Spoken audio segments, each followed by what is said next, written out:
మన పైసలు ఇప్పుడు ఇంట్లో పెళ్ళాన్ని కూడా నమ్మరు బ్యాంకు నమ్మినట్టు. అంత అంత ఆ స్థాయికి వచ్చింది బ్యాంకింగ్ సెక్టార్. మన పైసలు మొత్తం బ్యాంకింగే. పొద్దున్న లేస్తే మునివేల మీద జరుగుతుంది ట్రాన్సాక్షన్స్ అన్ని.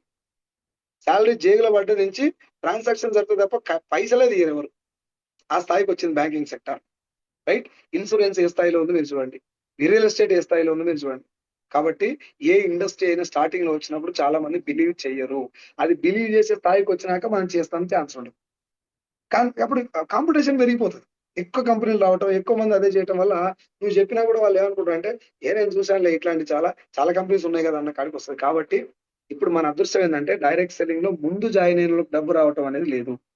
ఎవరు ఎప్పుడు జాయిన్ అయినా ఎవరినైనా దాటి వెళ్ళిపోవచ్చు. అదొక అద్భుతమైనటువంటి ఛాన్స్ ఉంది దీంట్లో. ఎందుకంటే ముందు జాయిన్ అయినోనికి డబ్బు రావటం, తర్వాత జాయిన్ అయినోనికి తక్కువ రావటం ఉండదు. ఇప్పుడు నేను తర్వాతనే జాయిన్ అయినా. కానీ నాకన్నా ముందు జాయిన్ అయిన వాళ్ళని దాటేసి ఇన్కమ్. అదొక అవకాశం మనకి.